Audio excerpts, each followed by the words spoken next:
अस्सलाम वालेकुम, कैसे हैं आप सब लोग? आप देख रहे हैं जियो पाकिस्तान, अब्दुल्ला हुमा के साथ, presented to you by Pepsi here.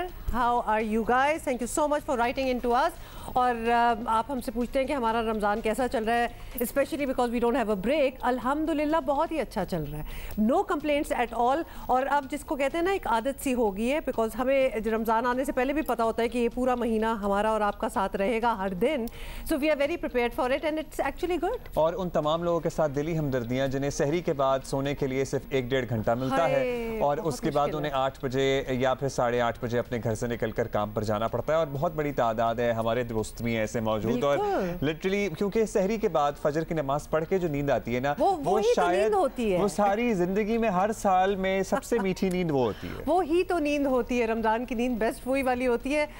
So thankfully हमारा वो सुबह वाला टाइम नहीं होता. इस वक्त आपको पता है हम आपके साथ लाइव होते हैं. बहुत से लोग बाय द वे इस बात पे भी कंफ्यूज हैं क्योंकि सुबह हमारा जो हो रहा होता है वो रिपीट हो रहा होता है, इस वक्त जो होता है वो लाइव होता है. So here we are. अच्छा जी. अब और बहुत सी बातें हैं, लेकिन आपको पता है कि आज मैंने कोशिश की, प्राइवेटली जो वैक्सीन लग रही हैं उनमें से एक अस्पताल से रब्ता किया और अस्पताल वालों ने मुझे साफ जवाब दे दिया कि सर हमारे पास अब वैक्सीन जो आई थी वो लग चुकी है और ख़त्म हो गई है. और मैं अपना समूह लेके रह गया. और उसके बाद एक और अस्पताल से मैंने सोचा था आपसे बात कर रहा था ना कि मैं इफ्तारी के बाद ज़रा कॉल करके पूछूंगा, क्योंकि अब इट्स हाई टाइम कि जो लोग लगवा सकते हैं वो लगवा लें, क्योंकि जो हुकूमती सतह पर वैक्सीनेशन का अमल है ना तो उतनी सप्लाई है और ना वो उतनी तेज़ रफ्तार से आगे बढ़ा है कि बाकी सबकी बारी जल्द आए. अच्छा जी, कोरोना की बात हम कर ही रहे हैं, वैक्सीनेशन की बात कर रहे हैं, तो आपको बता दें कि पाकिस्तान में 24 घंटों के दौरान कोरोना से मजीद 148 अमवात हो चुकी हैं.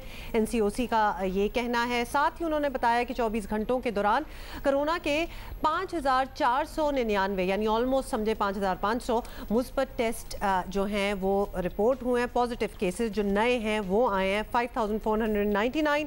इसके अलावा आपको ये भी बता दें कि पॉजिटिविटी रेट जो इस वक्त चल रहा है इट्स अगेन डबल डिजिट पूरे पाकिस्तान 11.62 और 24 घंटों के दौरान कोरोना के 47,301 टेस्ट किए गए हैं. पंजाब में सबसे ज़्यादा 103 डेथ्स हुई हैं और सिंध में 3 हुई हैं. मुल्क के अस्पतालों में कोविड के 522 मरीज वेंटिलेटर्स पे हैं. पर्टिकुलरली पंजाब की बात करें तो वहाँ पर जो ICU ऑक्सीजन के बेड्स हैं और इसके अलावा जो वेंटिलेटर्स हैं 80 से 85% मुख्तलिफ अजला में भर चुके हैं. खुदारा ख्याल कीजिए, मास्क पहनिए. जो लोग मास्क पहन रहे हैं वो सोशल डिस्टेंसिंग को ऑब्जर्व करें और जो लोग वैक्सीन लगवाने के लिए एलिजिबल हैं प्लीज़ हाथ जुड़वा लीजिए. लेकिन अगर आपकी बारी आ गई है तो आप इस सहूलत से फ़ायदा उठाएं, क्योंकि यहाँ बहुत से ऐसे लोग हैं जो पैसे देने के लिए तैयार हैं लेकिन उनको वैक्सीन नहीं मिल रही है. बल्कि पैसे देने वालों के लिए if you can afford and you can find vaccine तो लगवा लें, ज़रूर लगवा लें. उससे ये होगा कि सारा बोझ जो है जो हुकूमत पे पड़ना है, जो ऑब्वियसली इन्होंने कितने करोड़ों लोगों को तो भी वैक्सीन लगानी है, तो वो अलार्मिंग हो गई है. और हमारे खित्ते में ही ओवरऑल सूरत हाल अलार्मिंग है. इंडिया में बहुत बुरा हाल है इस वक्त, ईरान में भी बुरा हाल है और पाकिस्तान में भी सूरत हाल अच्छी नहीं है.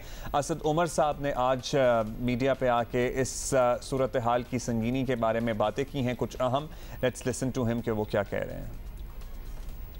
मज़ीद कुछ हमने फ़ैसले सजेस्ट किए हैं, सूबों के साथ इनको शेयर किया जाएगा और अगले 1 या 2 दिन के अंदर जुमे के रोज़ प्रॉब्ली जो है हम ये फ़ैसले अनाउंस भी कर देंगे.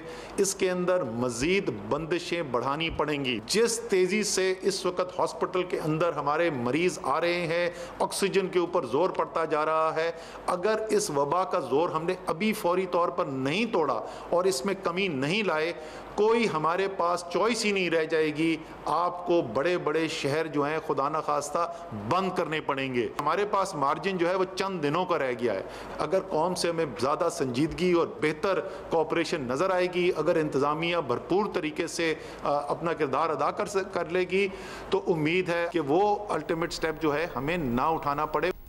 हमें अलार्म करने के लिए इनकी चंद बातें ही काफ़ी हैं कि हमारे पास लिटरली चंद दिनों का मार्जिन रह गया. ICU और वेंटिलेटर्स भरते जा रहे हैं. अगर खुदा न खास्ता वबा का फैलाव नहीं रुका तो ऑक्सीजन सिलेंडर्स की कमी वाली सूरत हाल भी पैदा हो जाएगी. एंड ऑल्सो थोड़ा सा मैं आपको स्नैपशॉट दे दूं कि अगर तो आप वो उनमें से हैं जो कि सोशल मीडिया पे बहुत आप लोगों की प्रेजेंस रहती है और आप बहुत ज़्यादा ट्विटर वगैरह यूज़ करते हैं, तो वहाँ आपने देखा होगा हमारे नेबरहुड इंडिया में जिस तरह आप सोशल मीडिया पे अपील्स देख रहे हैं ना कि कहीं किसी को ऑक्सीजन चाहिए, किसी को बेड चाहिए, मतलब एक केओस सिचुएशन उधर हुई हुई है। अल्हम्दुलिल्लाह वी आर नॉट देयर, लेकिन हम भी जा सकते हैं। प्लीज़ अगर हम सिर्फ इतनी सी चीज़ कर लेना कि हम ये मास्क, दैट्स ऑल। हुकूमत और कलअदम TLP के कामयाब मुज़ाकरात के बाद मुल्क भर में ज़िंदगी मामूल पर आ गई है, लेकिन कलअदम तहरीक लब्बैक पर पाबंदी बरकरार रहेगी और कत्ल के मुकदमात भी वापस नहीं लिए जा रहे। हुकूमत ने मुआहदे के तहत कल कौमी असम्बली में फ्रांसीसी सफ़ीर की मुल्क बदरी की करारदाद पेश कर दी है। ये तो आप लोग कल देख ही रहे होंगे। हसास इशू पर पार्लियामान में अजीब व गरीब सूरत हाल देखने में आई। पार्लियामेंट की बालादस्ती की बात करने वाली पीपल्स पार्टी तो इजलास से ही गायब थी। और आपको ये भी बता दें कि वज़ीर आज़म इमरान खान इस अहम मामले पर भी पार्लियामेंट से गैर हाजिर रहे। हुकूमत और अपोजिशन अरकान में शदीद गर्मा गर्मी हुई। रहनुमा नून लीग शाहिद खाकान अब्बासी ने स्पीकर कौमी असम्बली को जूता मारने की धमकी दी, जिसकी मजम्मत की जानी चाहिए। काबिल मजम्मत बात है, लेकिन बाद में अपने रवैये पर उन्होंने अफसोस का इजहार भी किया। ये बिल्कुल गलत बात है, नहीं होना चाहिए। मैं सबसे पहले इसका इतराफ़ करता हूँ, लेकिन पार्लियामान जज्बात की जगह होती है। अगर मुझे कोई बोलने नहीं देगा, मैं बोलने आया हूँ, मैं अवाम की आवाज़, मैं अवाम का नुमाइंदा हूँ, अवाम की आवाज़ हूँ। आप अगर नामूस रसालत के मामले पर मुझे बोलने का मौका नहीं देंगे, मेरा हक है, रेजोल्यूशन आप लाएं, मुझे बात तो करने दें। मैंने बटन दबाया, मैंने इंतज़ार किया।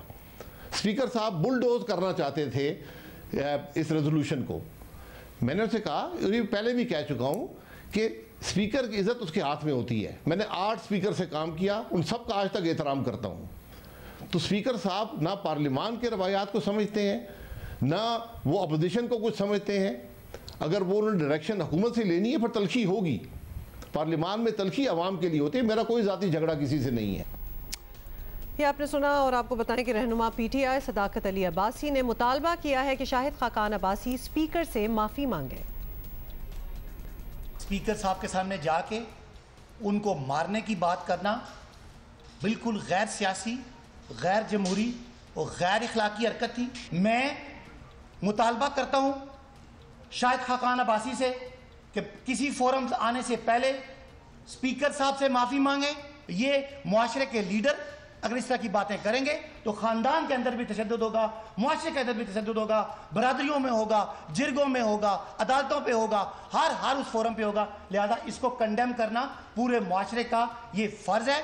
मैं स्पीकर साहब से कहता हूँ शाहिद खाकान साहब पे पाबंदी लगाई जाए। जब तक वो कौम से माफ़ी ना मांगे, उनको असम्बली का फोरम इस्तेमाल करने की इजाज़त ना दी जाए। स्पीकर असद कैसर ने शाहिद खाकान अब्बासी की जूता मारने वाली बात का नोटिस लेते हुए उन्हें ख़त लिख दिया है।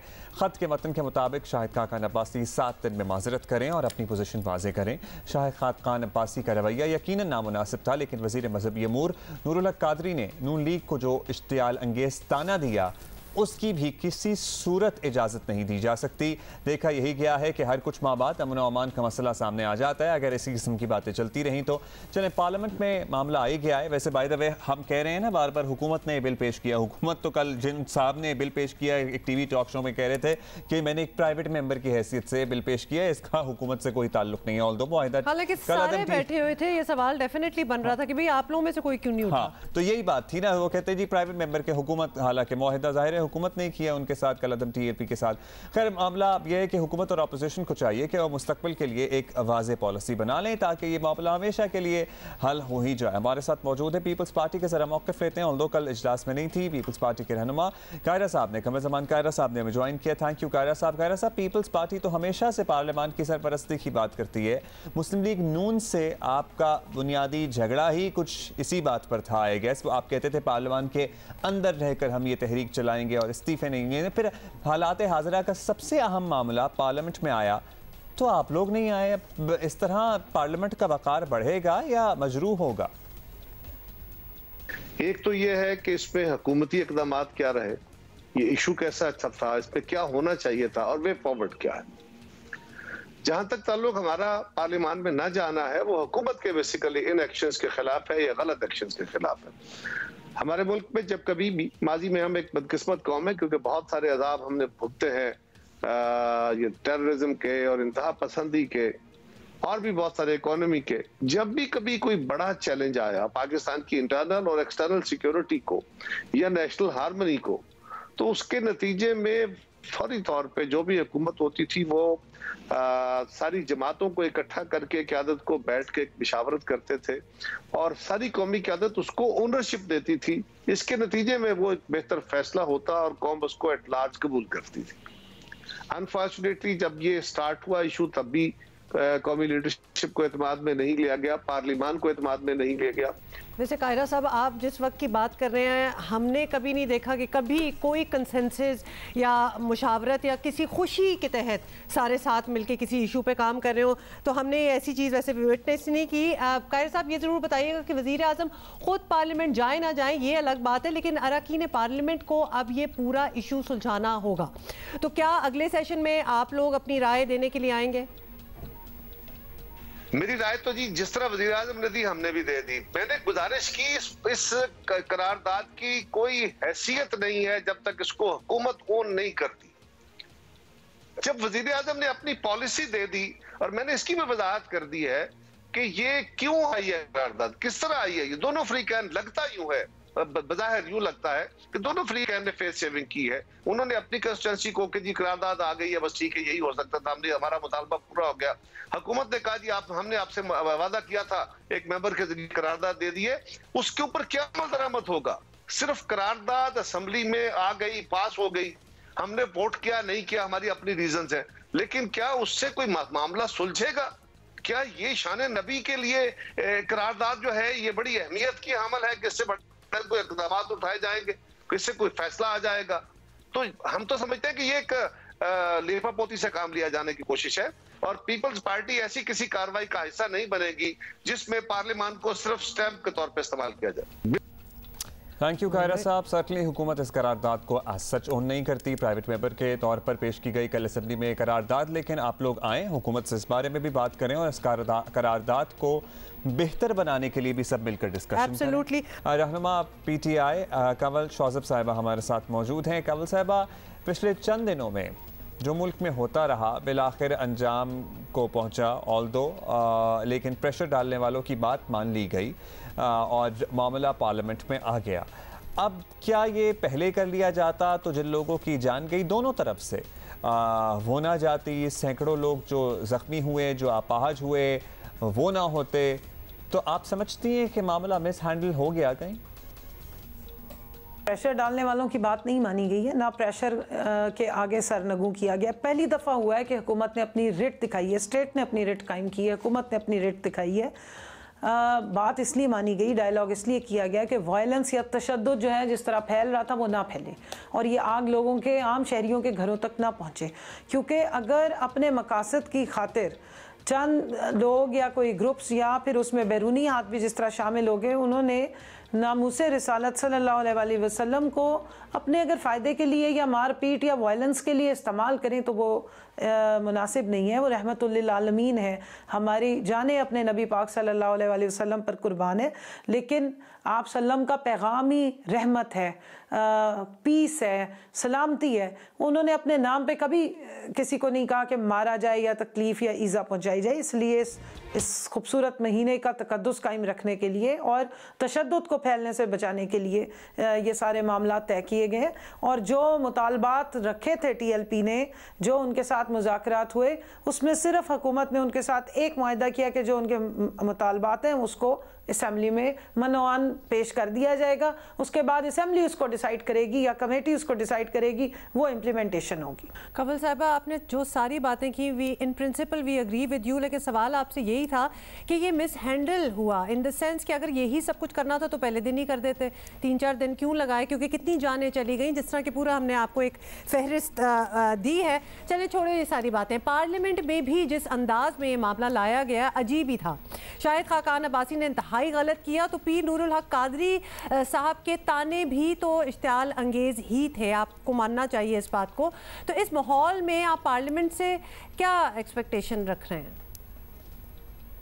देखिए जी, जो लोगों ने अपनी ज़ाती हैसियत में गाली गलोच की, शाहिद खाकान अब्बासी साहब ने जिस तरह स्पीकर नेशनल असम्बली से जिस ज़ुबान में बात की और जो बात की वो काबिल मज़म्मत है, लेकिन पार्लियामेंट में ही इसी तरह ही लाया जाना था और प्राइवेट मेंबर डे भी था। और प्राइवेट मेंबर इसलिए लाता है कि हुकूमत जब किसी चीज़ पे प्रेशराइज नहीं करना चाहती है तो वो फिर प्राइवेट मेंबर ला के बिल पेश करते हैं। जिस तरह आपको याद होगा कि हमारी असम्बली ने तो इतना बड़ी मिसाल कायम की कि जो फाटा का मर्जर हुआ वो भी प्राइवेट मेंबर पे हुआ, वरना हुकूमत वो बिल ला सकती थी और शायद खाकान अब्बासी साहब ने उस वक्त खड़े होकर इतराज़ भी किया था।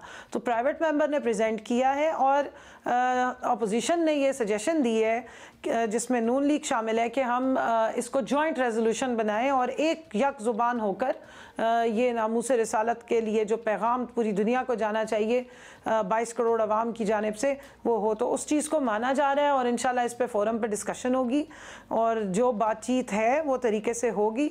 जो उन्होंने 1 घंटा मांगा था, नेशनल असम्बली के स्पीकर साहब ने उन्हें 72 घंटे दिए हैं, 2 दिन आराम से दिए हैं कि वो कंसल्टेशन करें और तीसरे दिन आके फिर वो उसको जॉइंट रेजोल्यूशन में जो भी वो चाहते हैं कि एडिशंस की जाएँ और किस तरह उस ड्राफ्ट को बेहतर किया जाए वो करेंगे और डिलिब्रेशंस के बाद इंशाल्लाह जुमे को ये सारा प्रेजेंट होगा।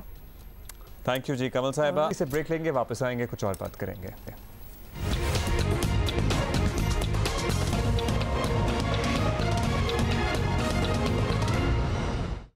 वेलकम बैक जी, आप देख रहे हैं पाकिस्तान, अब्दुल्ला उमा के साथ, presented to you by Pepsi. हमें एक चैरिटी की बात करनी है जिससे बहुत से लोगों का फ़ायदा हो सकता है। अगर आप इसमें कंट्रीब्यूट करेंगे तो पाकिस्तान हेपेटाइटिस से मुतासर दुनिया का दूसरा बड़ा मुल्क है जहां लाखों अफराद हेपेटाइटिस से मुतासर हैं। आलमी इदारा सेहत ने खबरदार किया है कि पाकिस्तान में हेपेटाइटिस तेज़ी से फैल रहा है। हर साल पाकिस्तान में हेपेटाइटिस के तकरीबन 1.5 लाख नए केसेस सामने आते हैं। महंगे और इलाज के बर वक्त सहूलतें ना होने की वजह से शरह मौत भी बहुत ज़्यादा है। हेल्थ फाउंडेशन 2007 से एक्चुअली पाकिस्तान में हेपेटाइटिस के खिलाफ लड़ रहा है और आवाम की ज़कात, सदकात और ताउन से अब तक हज़ारों मरीज़ों का मुफ्त इलाज किया जा चुका है और 4 लाख से ज़ायद अफराद को हेपेटाइटिस से बचाव के टीके भी लगाए जा चुके हैं। सो ना सिर्फ इलाज होता है, वैक्सीन भी होती है और 1 करोड़ से ज़ायद अफराद को हेपेटाइटिस के हवाले से आगाही दी जा चुकी है।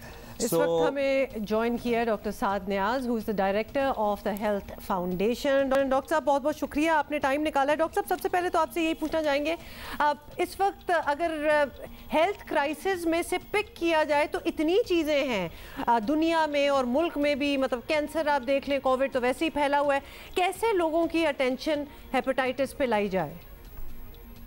देखिए, बिस्मिल्लाहिर्रहमानिर्रहीम, शुक्रिया आपने हमें मौका दिया। इसमें आपको डिवाइड करना पड़ता है, जैसे आपने कैंसर का जिक्र किया या दूसरी अमराज जो हैं जिनका actually cure generally speaking available नहीं है और ना ही वो प्रिवेंटेबल डिजीज़ हैं कि आप इनको प्रिवेंट नहीं कर सकते, जिनको होना होता है हो जाता है। जैसे फ़िलहाल ये आपने कहा कि कोविड की मौजूदगी में बहुत सारी चीज़ों को बैक सीट करनी पड़ी है, पीछे हो गई हैं वो बीमारियाँ। हेपेटाइटिस का जहाँ तक ताल्लुक़ है, एक तो न सिर्फ ये कि हमारे मुल्क में ये बहुत ज़्यादा है, बल्कि ये कि ये प्रिवेंटिव बीमारी है।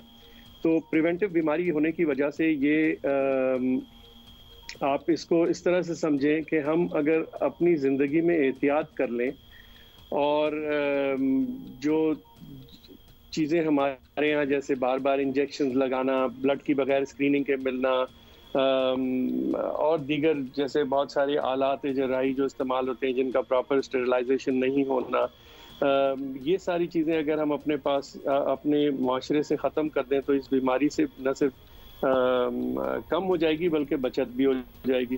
इसके अलावा हेपेटाइटिस बी में वैक्सीनेशन भी अवेलेबल है और ये वैक्सीनेशन बहुत ही इसकी अच्छी इफादियत है। तो अगर वैक्सीनेट करा लें तो फिर इससे आपको बचाओ। उसके बाद आपको के पर्टिकुलरली डॉक्टर साहब हम ऑपरेशंस के बारे में जानना चाहते हैं कि जो लोग नहीं अफोर्ड कर सकते, ज़ाहिर है इलाज भी महंगा है हेपेटाइटिस सी, बी वगैरह का, वो किस तरह से हेल्थ फाउंडेशन उनकी मदद करता है? कहाँ कहाँ आपकी फ़िज़िकल प्रेजेंस मौजूद है और वैक्सीनेशन की क्या आप लोग वो भी ऑफर करते हैं? जी बिल्कुल, हम आपको बताते हैं जी, 2007 से जब हमने शुरू किया तो उस वक्त ना गवर्नमेंट का कोई इदारा इस पे काम कर रहा था ना अदरवाइज, तो हम पहली ऑर्गेनाइजेशन थे पाकिस्तान में जिन्होंने इस पे काम शुरू किया और उस वक्त इलाज बहुत ज़्यादा महंगा था आज के मतलब कंपेयर करने से।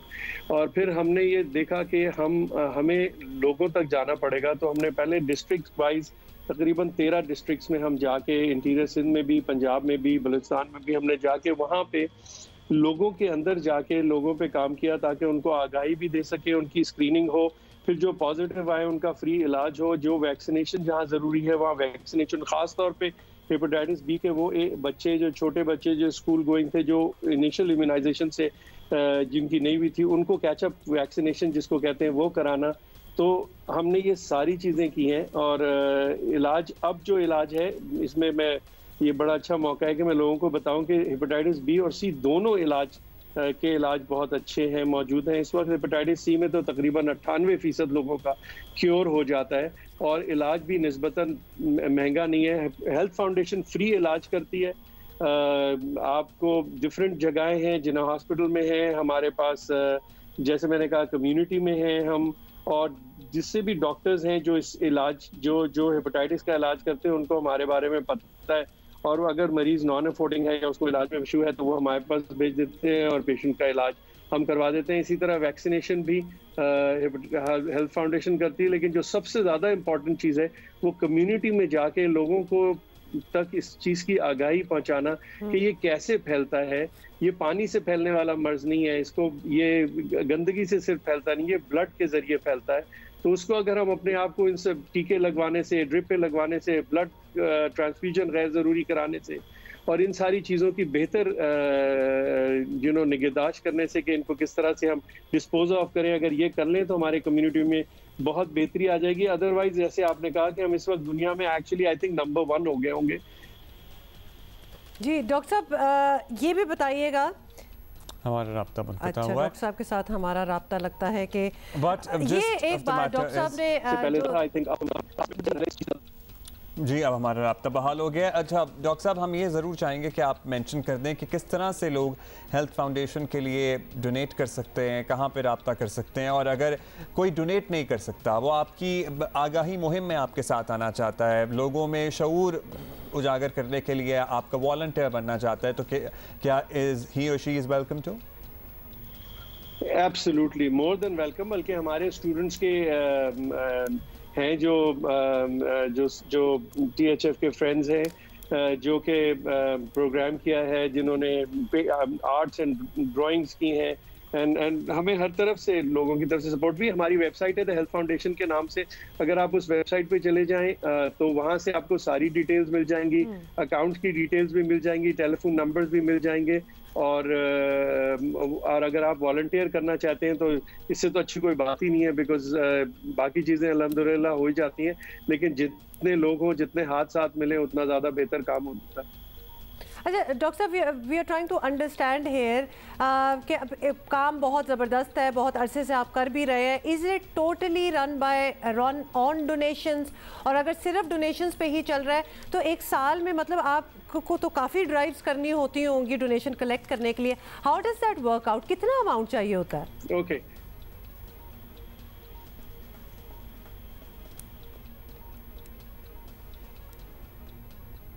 अच्छा, ये हम लोगों को बता दें कि ये ज़रा जब फ्रीज़ हो जाता है फ्रेम डॉक्टर साहब, तो हमारा जो राब्ता है थोड़ा सा signals are a little bit of.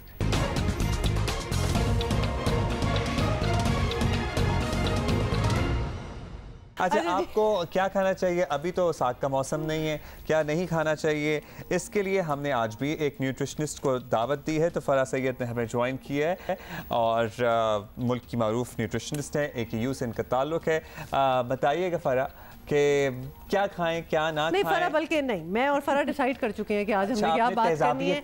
बिल्कुल, एसिडिटी हो जाती है फरा। हम बहुत I think this is the most common problem जो कि रमजान में सबसे ज्यादा होती है लोगों को। सुबह उठ के जलन यहाँ पे, हाँ, सहरी के फौरन बाद ही जो है, और रीज़न उसके यही है कि एक तो सहरी में हम ये सोच के खाते हैं कि शायद अब पूरा दिन इसी तरह गुजारना है, तो हम अपने आप को मिकदार में भी खाना ज़्यादा ले लेते हैं, फिर हम लार्ज मील्स ले लेते हैं क्वांटिटी वाइज, और फ्राइड आइटम्स होते हैं, ऐसे वाली चीज़ें जो कि हमें लगता है कि ये हमें पूरा टाइम मेंटेन करके रखेंगी, जैसे कि पराठे हो गए या बहुत ही मुरगन सालन हो जाते हैं जो कि हम सहरी में ले लेते हैं।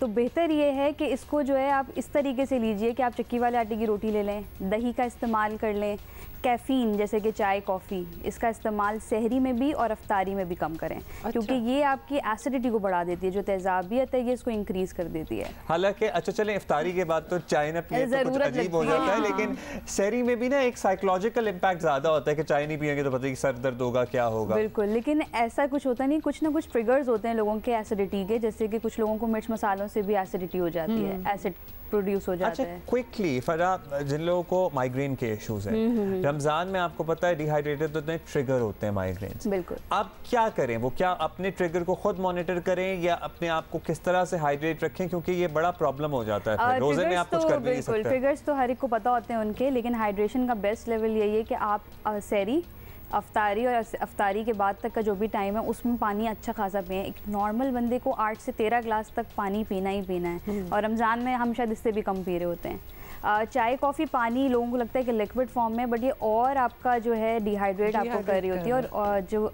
फास्टिंग का टाइम है, जो हमारा रोज़े रखने वाला जो खाली पेट वाला टाइम है, उसमें ऑर्गन्स वैसे ही आपके जो हैं वो टाइम का मैं हुआ आपकी इजाज़त से एक सवाल मुझे करना है। मुझे ये करना है कि all those pregnant women who want to fast, रोज़ा रखना चाहती हैं, वो क्या मील लें पर्टिकुलरली सहरी में, जिससे उनको जो चाहिए उनके और उनके बच्चों के लिए न्यूट्रिशन चाहिए वो भी पूरी हो जाए और वो रोज़ा भी रख सकें। अच्छा, उसमें ये हो सकता है कि पहले तो वो डॉक्टर की हिदायत से, क्योंकि फर्स्ट 3 मंथ्स में ही ज़्यादातर एडवाइस होती है रोज़े की। उसके बाद क्योंकि वो ऑब्वियसली ग्रोथ का सारा पैटर्न होता है तो उसमें कभी कभार एडवाइस नहीं भी की जाती है। तो जो भी रखें वो अपने डॉक्टर से ज़रूर पूछ लें। प्लस इसमें फ्रूट्स और वेजिटेबल्स का, जैसे फल और सब्जियों का इस्तेमाल ज़्यादा से ज़्यादा करें। पानी है, दही है, पराठा कम ऑयल वाला ले लें, क्योंकि उसमें प्रेगनेंसी में सेल्फ एसिडिटी की शिकायत होती है। तो अगर आप उसमें इस तरह के खाने भी लेंगे तो उसकी वजह से भी बढ़ जाती है। फिर लाइट बेस्ड सालन ले लें, कोई कबाब ले लिया कम ऑयल वाला, तो इस तरीके के खाने, खजूर है उसका इस्तेमाल कर सकते हैं। कोई फ्रूट शेक्स वगैरह आप ले सकते हैं, किसी भी तरह के दूध वाले शेक जो कि ठंडे होते हैं। बातों में फर्क ये है कि हमारा जो सालन वगैरह वाला जो हमारी आदत है, बिल्कुल ये हमें ना वैसे भी इन अदर डेज ऑल्सो हमें सब कुछ जरा कंट्रोल करना चाहिए, और रमजान में तो डेफिनेटली फरा। Thank you so much for coming here. तो देयर यू गो, ये आप ही के सवाल हैं जो हम आपके लिए लेके आए हैं। So if you have any more questions जो न्यूट्रिशनिस्ट वगैरह ऑन अ रेगुलर बेसिस हमारे पास आ रहे हैं आजकल। हम जाहिद महमूद की बात कर रहे थे कि जो उनका वो एंजाइटी की वजह से पेट खराब हो गया। मैं ये हंस नहीं रही, लेकिन इतनी बड़ी अपॉर्चुनिटी कोई, मगर उनका फेयर कितना बड़ा होगा वैसे। सिकंदर वक्त हमारे साथ है, मैच हम जीत चुके हैं, सिकंदर को हमने इनवाइट किया हुआ है। इसमें गलती पीसीबी की है ना कि एक बच्चा है, अगर वो कह रहा है कि मैं पहले कभी ट्रैवल नहीं कर सकता, स्पेशल हैंडलिंग होती है एयरपोर्ट के पर, आप उनके हवाले कर दें, वो पहुंचा देते, उसमें कौन सी। अगर उसको सहारा चाहिए था बहुत सारा। नहीं, मेरे ख्याल से पीसीबी को ये बताना नहीं चाहिए था कि बच्चे ने ऐसा बोला है। मेरे ख्याल से उसके इट्स इंसल्टिंग फॉर हिम। चलें, लेट्स नॉट देन वी। अच्छा, मुझे बताएं कि आज भी वही हुआ जो हमेशा होता है कि मैं हमेशा कह रहा होता हूं कि जी 3 प्लेयर हैं। फ़खर ने वनडे में तबाही मचाई, उसके बाद ये बाबर और रिजवान ने तो T20 में तबाही मचाई। अब वही रन्स करते हैं, नीचे कोई कर ही नहीं रहा है। क्या हो रहा है? बहुत अलार्मिंग। ये डर जाते हैं ऊपर वालों के आज तो पिच का भी फर्क था। देखें वो वाली जो पिच थी जो साउथ अफ्रीका में खेलते हुए आ रहे थे, उसमें गेंद बहुत अच्छा बल्ले पे आया था, बड़े रन्स बन रहे थे, ठक ठक ठक करके शॉटिंग लग रही थी। आज नहीं लग रहे थे, थोड़ा डबल पेस भी था, थोड़ा स्लोअर साइड था। मैंने पहले जो अपना फर्स्ट हाफ ख़त्म हुआ था उसमें मैंने यही कहा था कि स्पिनर्स शुड बॉल, और उसमें हफीज़ से ज़रूर बॉल कराएं। तो आज उन्होंने, मुबारक हो, कुछ 6-8 मैचों के बाद हफीज़ से गेंदें कराई, उसे बॉल ही नहीं कराते। I don't know why. तो उस्मान ने आउट किए 3, उसको खिलाना चाहिए, पूरे मैचेस खिलाने चाहिए, जितने भी T20 के मैचेस हैं उस्मान को। रिजवान का भी कैच छूट गया, वरना तो मैच तो मुश्किल में पड़ गया। बहुत खतरनाक, 11 रन से हम रह गए, और वो उसका कैच छूटा था जब दूसरा या तीसरा ओवर चल रहा था, और बहुत आसान था, इतना मुश्किल नहीं था। तो पाकिस्तान को सीरियसली देखें, वर्ल्ड कप आ रहा है, अभी 2-3 लड़के हमारे अच्छे फॉर्म में, अगर वो नहीं हुए तो क्या होगा? तो फिर हम क्या करें सिकंदर? हमारे पास पीछे इतनी टीमें हैं, फ्रेंचाइजें भरे पड़ा होना चाहिए अपैरेंटली टैलेंट। फ्रेंचाइज जरूरी नहीं है कि हम PSL से लें, हमें अपने फर्स्ट क्लास में भी हो, कोई लड़के नहीं है। आई डोंट नो, देखें हुसैन तलत को उन्होंने ट्राई कर लिया, इफ्तिखार को ट्राई कर लिया, आसिफ को ट्राई कर लिया, खुशदिल को ट्राई कर लिया, अब हैदर अली फेल हो रहे हैं, 5 आसिफ को 6 लड़के। अभी आसिफ भी कम्प्लीटली फेल हो गया। I feel sorry for him को, इतने चांसेस मिलने के बावजूद वो रन नहीं कर सका। तो देखिए, जब आप कहते हैं सिकंदर के ट्राई कर लें, इतने लड़के हैं, तो ट्राई मतलब इसी तरह मैचेस में ही होंगे ना? नहीं, देखिए उनको ट्राई, अब जैसे दानिश अजीज को ट्राई किया, वो भी फेल हो गया, बिल्कुल ठीक है ना। अब किसको करें? अब और किसी को लेकर आएंगे? अब we have to wait and see कि सेलेक्टर्स किसके तरफ देखते हैं। इट्स अ वेरी अलार्मिंग और जहाँ कोई अच्छी टीम आएगी, अगर आपके शुरू के लड़कों को उन्होंने उतार दिया, आउट कर दिया, तो फिर आप अगर यही कंडीशन रही तो बहुत बुरा। आपके दो दोबारा से कह दें कि हमें बड़ी अच्छी खुशी है कि हम जिम्बाब्वे से मैच जीते हैं, वो बड़ा अच्छा कामयाबी से आगाज किया, लेकिन we are concern and that's why we are talking about. देखिए हमारे पास 2 ऑलराउंडर हैं, एक फहीम अशरफ है और एक नवाज है। इन दोनों को ज़्यादा बेहतर कंट्रीब्यूट करना चाहिए। वो इतना अच्छा कंट्रीब्यूट नहीं करे इन बैटिंग। हफीज भी तो नहीं, हफीज तो बैटिंग में ऊपर की तरह वो भी फेल हो रहा है इस वक्त, मतलब वो भी अच्छी नहीं बैटिंग कर रहा है, अभी पूरी सीरीज में नहीं किए। तो ये सारे लड़के फेलियर की तरफ जा रहे हैं, विच इज़ नॉट गुड। इनमें से किसी को एकदम से उठना चाहिए। अच्छा, एकदम से उठना चाहिए तो मतलब आप सजेस्ट क्या कर रहे हैं इसके अंदर, क्या इनको करना चाहिए? How can they make their game better? थोड़ा सा रीशफल कर ले बैटिंग ऑर्डर। मेरे ख्याल से ये करके देख लें, सरजील है उसको ऊपर ले आए, ओपन से उसको बाबर को नीचे ले। कभी कभार ये भी वर्कआउट कर जाता है। बिल्कुल करता है। देखें ना, ओपनर तो है ना आपके पास सरजील, उससे ओपन करा लें फकर के साथ, रिजवान और बाबर नीचे आ जाएं तो हो सकता है उससे स्ट्रेंथ नीचे थोड़ी सी आ जाए। हफीज को नीचे 5वें पे ले, फिर वो मेरी मिडिल ऑर्डर फिर स्ट्रांग हो जाएगा। इस तरह से आप कह रहे हैं नहीं बैठेगी, आई एम श्योर नहीं बैठेगी। बस मिडिल ऑर्डर हमारी जो है वो कोलैप्स हो रही है, तो मिडिल के अंदर वो थोड़ा सा नीचे आ जाएगा बाबर और रिजवान। चलें जी, वंडरफुल, थैंक यू सिकंदर। ख्याल है हम तो निकल रहे हैं। We will see you tomorrow इंशाल्लाह।